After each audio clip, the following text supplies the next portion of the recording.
And I'd like to go over some operation tips to help the new tractor owner. This applies to lots of brands, but some of the things I say may only apply to this 1025R.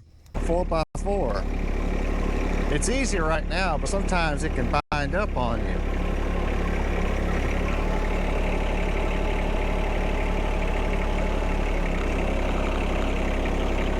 So there are a couple of ways you can get this back into two-wheel drive. When you don't want to use your strength, you can just try cutting the wheel and pulling. See, just like that, I was able to get the bind out.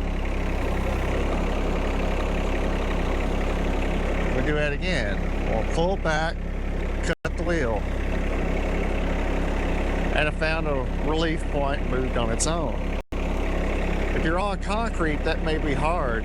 I find it easier to get back in a two-wheel drive driving in reverse. So you can just move the tractor a little bit.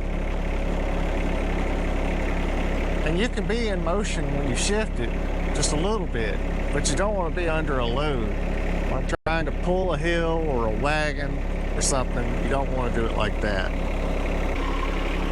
Now here's another helpful tip. I can't get the range selector into gear. That's because the transmissions isn't synchronized on this. So to try to get the gears to line up, you can give the forward reverse control pedals a little tap. And just like that, the gears lined up and they can mesh together. Now if your rear three-point attachment or the interconnected motor deck that's attached to the three-point is dropping too fast, you can turn this flow control knob down here. Clockwise, fully closed, and super slow. Go counterclockwise, and then you can drop your attachment. That one dropped too fast, so I need to close this just a little bit more. I barely rotated that, like 1/64th of a turn, and that's all I needed. I'm on a pretty good hill here, and I can't get the range selector in. So here's another thing you can do. Let off the brakes and roll back.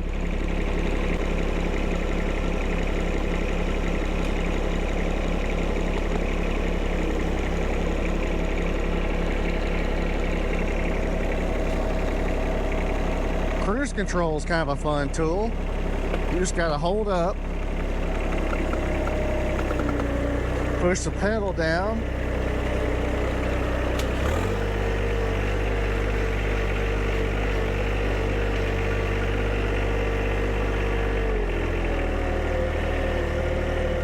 when you want it to stop, the brake won't stop you. You have to tap the front pedal, and it'll automatically release.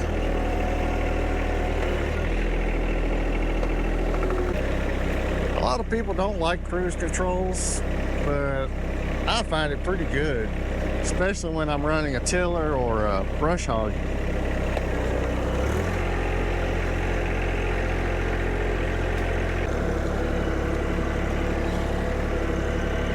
Another thing people often ask about is what RPM can I run at? Well, you can run just about anywhere. I'm going uphill right now, and it's not really complaining. We're in low range. Well, when you get past 2,000 RPMs, the vibration gets a lot better, and the loader gets a lot faster.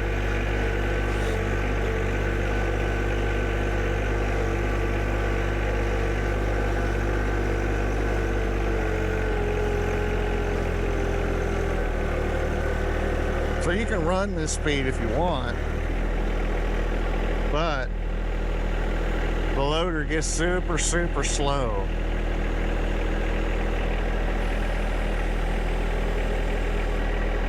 So really, more speed gives you more flow, and it's just better to run at a little bit higher RPM.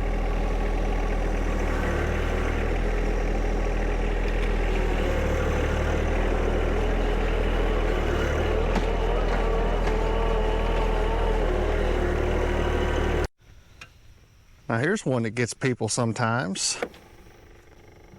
I want to turn this thing on, but I've got a fault code that you can't hardly see. Shift and Newt. That would be this range selector right here.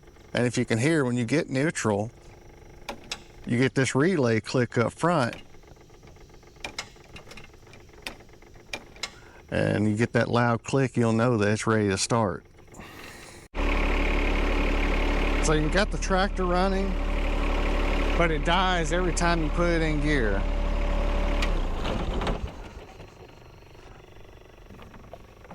It could be two problems. One, there's not an operator in the seat, or the seat switch is unplugged. Either scenario will give you that fault.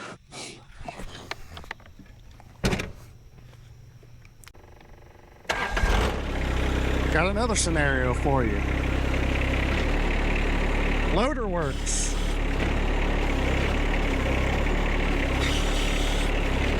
But 3-point hitch doesn't work.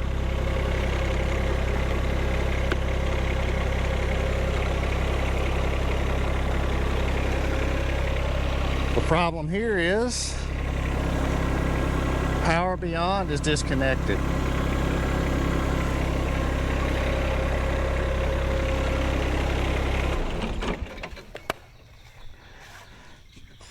And that's only for tractors that have a Power Beyond system installed on the back.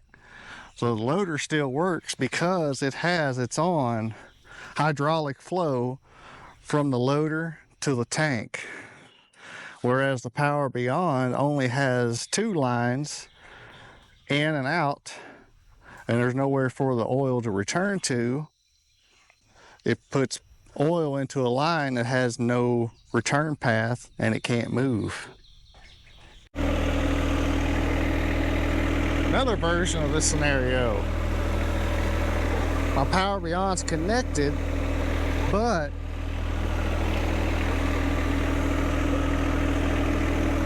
no movement.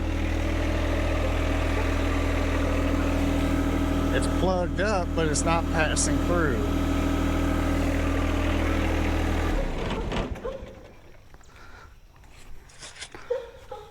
I'm going to need to reseat the connector. All right, let's say you have an attachment on the back that you would like to run while not in the operator's seat. That doesn't make sense for this wood grinder. That doesn't make sense for the stump grinder, but it would if you had a wood chipper or something like that. Set the brake. Set the brake lock.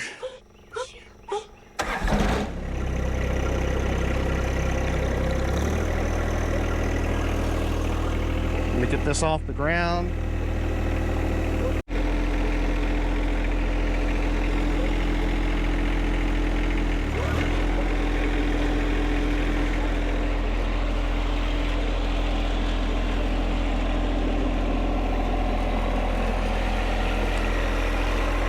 See, no operator in the seat.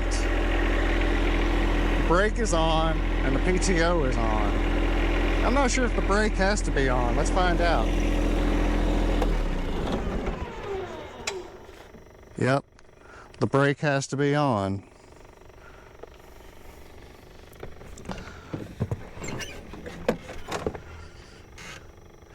Don't forget to turn that off when you're done before you try to crank it up again. Now, when you're running your PTO implement, you want to make sure that you are at low idle. And you turn this on, and you will see your PTO speed right here. You want to go to 540, right there.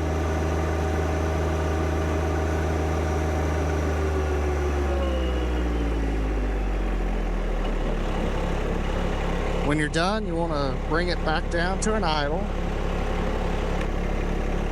and then turn it off. That little gear right there is where your PTO attachment is supposed to be. Whether it's the rear PTO or the front on this model, that location stays the same. Well, I'm sure there are more operation tips than this. This is just a short list I've come up with this morning. And if I come up with more, I will call this a part 1 and make another a part 2. And if you got ideas for anything else you'd like me to demonstrate, leave a comment below. I'm looking forward to hearing from you.